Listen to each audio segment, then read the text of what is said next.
베트남은 정말 엄청난 투쟁의 역사를 보여주는 나라입니다. 그들의 역사를 보게 되면 자유를 향한 인간의 의지가 얼마나 강한지 알게 되죠. 그리고 그런 의지가 성공을 가져다 줄 때도 있다는 것을 알게 됩니다. 오늘은 그런 베트남 사람들의 의지를 보여준 1차 베트남 전쟁과 디엠비엠프 전투에 대해서 말해보도록 하겠습니다. 베트남의 투쟁의 역사는 아주 깁니다. 중국 대륙과는 고대부터 근대에 이르기까지 항상 다투었고, 근대에 이르러서는 프랑스와 일본 등의 나라에게 고통받아왔으며 마지막엔 미국에 이르죠. 19세기 말에 베트남의 응우엔 왕조는 청의 조공국이었습니다. 그러던 어느 날 프랑스가 베트남에 들어오고 항구를 개항하라고 하더니 점차 베트남을 식민지화하려는 움직임을 보입니다. 그러자 청나라 조정은 그런 프랑스의 움직임을 못마땅하게 여겨 북베트남의 군대를 파견합니다. 한번 싸우고 보니 프랑스 군대가 만만치 않아서 청나라 조정은 텐진에서 베트남에 대한 영향력을 더 이상 행사하지 않겠다는 조약을 맺게 되죠. 하지만 이때 중국의 지배자였던 서태후는 마음에 안 들었고 다시 프랑스와의 전쟁에 돌입합니다. 이때 청나라는 프랑스의 우월한 군사력 앞에 지지는 않았지만 이길 수도 없어서 물러나게 되고, 청나라는 이때부터 베트남에서 완벽하게 지배력을 잃게 됩니다.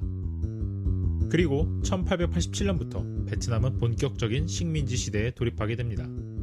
프랑스의 식민지배는 매우 가혹했고 우리나라와 비슷하게 베트남에도 독립운동은 있었지만 많은 혼돈이 있었습니다. 어떤 이들은 무장투쟁을 통해 독립을 하자고 했고, 어떤 이들은 외교를 통해 하자고 주장했죠. 또 어떤 독립운동 세력은 일본과 합작하여 독립을 하려 하였고, 어떤 세력은 중국과 연계하려 했으며, 심지어 어떤 이들은 프랑스의 지배가 근대화를 향한 좋은 기회다라고 말하기도 했습니다. 이런 혼란스러운 전국 가운데 응엔 타이 훅이라는 민족주의자가 이런 세력을 하나의 세력으로 규합하고 베트남 국민당을 세우게 됩니다. 하지만 그는 1930년 하노이에서 무장봉기를 일으킨 후 체포되어 사형에 처해졌습니다. 그리고 이때부터 베트남의 독립운동은 공산주의 세력이 주도하게 되었고, 베트남 독립에 있어서 아주 전설적인 인물이 떠오르게 됩니다. 그의 이름은 호치민이었습니다. 1939년 제2차 세계대전이 일어났습니다. 그리고 당시 베트남의 지배자였던 프랑스는 독일이 침략해 온 지 4주 만에 무너지고 말죠. 이때부터 베트남의 지배자는 기존의 프랑스에서 나치 독일의 괴뢰 정부인 비시 프랑스로 바뀌게 됩니다. 그리고 1941년 태평양 전쟁을 일으킨 일본 제국이 베트남의 식량 자원을 비롯한 다른 자원을 노리고 쳐들어오게 됩니다. 여기서 일본은 약간의 문제점을 맞닥뜨리게 되는데, 바로 그들이 쳐들어간 베트남은 비시 프랑스의 지배하에 있었고, 비시 프랑스는 사실 동맹국이었던 나치 독일의 지배하에 있는 나라였기에 그들은 동맹국의 나라를 쳐들어간 꼴이 된 것이었죠. 하지만 이는 간단하게 해결됐습니다. 독일은 소련과 국군을 건 전쟁을 하고 있었고, 히틀러는 일본이 만주국에서부터 소련의 동부를 쳐들어가므로 소련의 군사력이 분산되기를 바라고 있었죠. 그래서 히틀러는 일본의 환심을 사기 위해 베트남 지배를 인정하게 되었고, 이로써 베트남은 기존의 프랑스의 지배와 일본의 지배를 동시에 받게 되어 이중으로 수탈을 받게 됩니다. 이 기간 동안 10%의 베트남 인구가 일본의 곡물 징수와 가혹한 정책으로 인해 죽었다고 추정되는데, 그 수는 200만에 이릅니다. 1945년 초에 이르면 독일은 프랑스에 대한 영향력을 잃게 되고, 일본은 베트남이 더 이상 우방국의 식민지가 아닌 게 되자 일본은 남아있는 프랑스 세력을 몰아버리고 베트남 제국이라는 괴뢰국을 만듭니다. 하지만 일본 제국의 앞날은 멀지 않았고, 8월이 되면서 일본은 미국의 원자폭탄 투하와 소련의 참전으로 인해 패망하기 직전에 이르게 됩니다. 그리고 일본이 패망하기 직전 호치민의 베트민은 군대를 이끌고 일본을 상대로 해방을 이루게 됩니다. 이때 베트남 민중의 오랜 수건이었던 베트남 민주공화국이 건립되었죠. 하지만 해방의 기쁨도 잠시, 잔류하고 있던 일본군의 무장 해제를 위해 베트남의 북부는 중화민국의 군대가, 남부는 영국 군대가 주둔하게 되었습니다.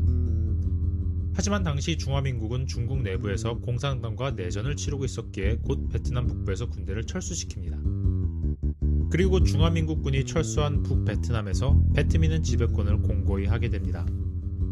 남부 베트남은 영국군이 프랑스에게 양도하게 되고 다시 프랑스의 지배하에 놓이게 되죠.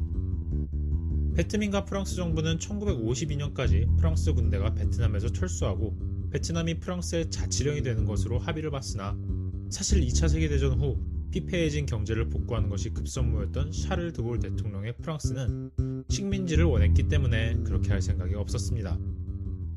1946년 11월 20일 북베트남의 항구 도시 하이퐁이 프랑스 함대에 의해 포격을 받는 것으로 1차 베트남 전쟁이 시작됐습니다. 처음에 배트민은 프랑스와 협상을 하려 했으나 협상은 결렬되고 프랑스 군대는 북베트남으로 진군하게 됩니다. 이때 베트남군을 지휘하던 것은 보응우엔잡 장군으로서 그는 엄청난 군사적 천재였습니다. 그의 군대는 압도적인 화력의 프랑스군과의 전면전을 피하면서 게릴라전으로 프랑스를 괴롭혔습니다.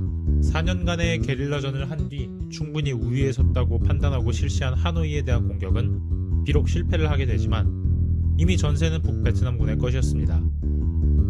당시 프랑스군의 상황은 매우 좋지 못했는데 20만 명으로 구성된 남베트남군은 쓸모가 없었고 18만 명 정도의 프랑스군은 언제 어디서 튀어나올지 모르는 북베트남의 게릴라군에 대비하여 점령지를 간신히 점거한 수밖에 없는 인원이었습니다. 또 초반에 전쟁을 강력하게 주장했던 프랑스 정부는 본국의 경제사정과 반전 여론으로 더 이상 길게 전쟁을 수행하기 힘들었고 빠른 시일 내에 결과를 내야 할 상황이었습니다. 그리하여 프랑스군은 디엔비엠프에서 거점을 만들어 전황을 타파할 생각을 하게 됩니다. 디엔비엠프는 아무것도 없는 곳이었습니다. 하지만 이곳을 점령하면 이곳을 거점으로 당시 프랑스가 지배하고 있던 라오스로부터 물자와 병력을 투입한 북베트남군의 세력이 강했던 북부로의 공세가 가능해지고 이는 끝이 보이지 않던 프랑스군에게 좋은 타겟책이 될 것으로 보였습니다. 이렇게 전황을 급격하게 돌릴 수 있을 만큼 획기적인 작전이었지만 위험해 보이는 점도 많았습니다. 디엔비엠프는 거의 적진의 한가운데 있었고 그곳은 프랑스군이 후퇴할 수 있는 육로가 존재하지 않았습니다. 그리고 무엇보다도 그곳은 분지였기 때문에 중화기를 이용한 포위 공격이 들어올 경우는 괴멸하는 길밖에 없었죠. 하지만 저 분지 지형으로 병력을 옮길 도로가 없는 것은 북베트남군도 마찬가지였습니다. 주변은 800m가 넘는 정글로 된 산악 지형이었고 보병이 접근하는 것도 매우 힘들었으며 대포를 옮기는 것은 불가능했죠. 프랑스군은 요새를 구축하고 포병 전력과 항공기를 이용하여 방어를 할 경우 보병이 십수만 명이 몰려와도 방어를 할 수 있을 것이라 생각했습니다. 당시 북베트남군은 항공전력이란 게 아예 존재하지 않았고 디엔비엠프는 적이 중화기를 투입시키기 불가능하다는 점에서 이러한 프랑스의 생각은 비교적 옳은 결정이었다고 볼 수 있었습니다. 하지만 보응우엔지압 장군은 상상을 초월한 천재였고 베트남인들의 의지와 집념은 상식을 뛰어넘는 것이었습니다. 1953년 11월 20일 프랑스군은 웨인 부대 등을 앞세운 공수부대를 디엔비엠프의 낙하산으로 투입시킵니다. 그들은 거점을 확보했고 뒤이어 공병부대가 추가로 투입되어 2개의 비행장을 건설했습니다. 이제 항공기를 착륙시킬 수 있게 된 프랑스군은 2만여 명의 인원과 105mm 견인곡사포 28문, 10여대였지만 경전차도 배치시켰습니다. 그리고 추가로 비행장을 왔다 갔다 하며 디엔비엠프를 지원해줄 수 있는 F-8F 베어캣 270기와 수송기 100여 대를 확보했습니다. 8개의 견관 요새를 비행장 주변에 건설하고 많은 화력을 갖추었기 때문에 디엔비엠프에서의 프랑스의 작전은 성공하는 듯 싶었습니다. 하지만 요새를 구축한 지 3달 정도 된 1954년 3월 디엔비엠프의 프랑스군은 믿을 수 없는 소리를 들었습니다. 그들의 포격소리가 아닌 적의 포격소리였던 것이었습니다. 당시 베트민군은 항공정찰과 항공공격을 피하며 3개월에 걸쳐서 5만 1000명에 이르는 병사로 이미 디엔비엠프를 완벽히 포위시켜 놓은 상태였습니다. 이것만으로도 정말 대단한 일이었습니다. 하지만 보병만으로는 포병과 전투기를 통해 방어하는 프랑스군의 요새를 무너뜨릴 수 없었죠. 상대방의 포병 진지를 무너뜨리기 위해서는 야포가 필요했고 항공기 공격을 막기 위해선 대공포가 있어야만 했습니다. 하지만 그 험한 산악 지형으로 중화기를 옮기는 것은 불가능한 일이었죠. 그러나 베트남 군대는 그런 불가능한 일을 해냈습니다. 그들은 상상을 초월하는 집념을 가지고 디엔비엠프를 포위할 고지대로 포를 옮겼습니다.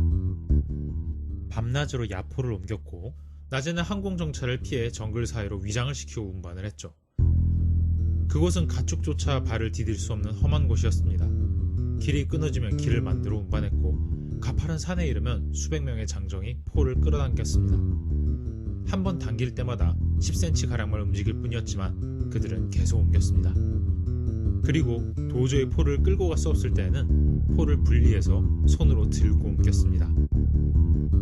그들의 적들은 절대 그들을 공격할 수 없다고 생각했기 때문에 전투가 시작됐을 때 프랑스군은 당황했었죠.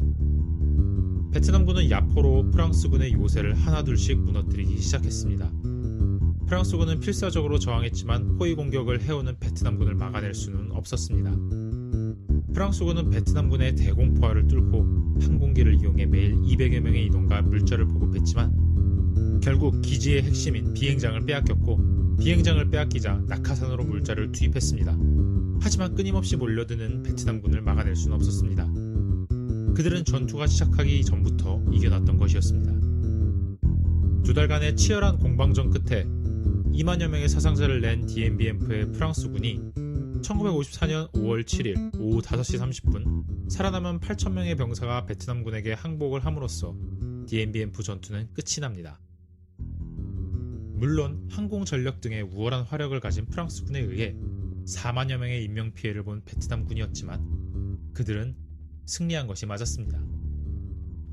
이것은 작은 베트남이 큰 프랑스에게서 이룬 값진 승리였고 전쟁사에 빛나는 위대한 전투였습니다. 프랑스는 아직 전쟁을 계속 수행할 만한 전력을 가지고 있었으나 전력을 유지할 정도였고, 큰 기대를 걸었던 DMBMF에서 실패를 한 만큼 국내의 여론은 더욱더 안 좋아졌습니다. 무엇보다 베트남인들의 의지를 본 프랑스는 전쟁을 계속할 수는 있어도 전쟁에서 이길 수 없음을 알게 되었죠. 이후 프랑스는 1954년 7월 20일 스위스 제네바에서 베트민과 회담을 갖고 두 가지를 약속합니다. 첫째는 프랑스군의 완전 철수, 즉 독립을 말했고, 둘째는 분당 상태를 2년간 지속한 후 남베트남과 북베트남이 총선을 통해 통일하기로 결정한 것이죠. 첫 번째는 지켜졌지만 두 번째는 지켜지지 않았습니다. 오히려 베트남에겐 프랑스보다 더욱더 강한 적이 기다리고 있었죠.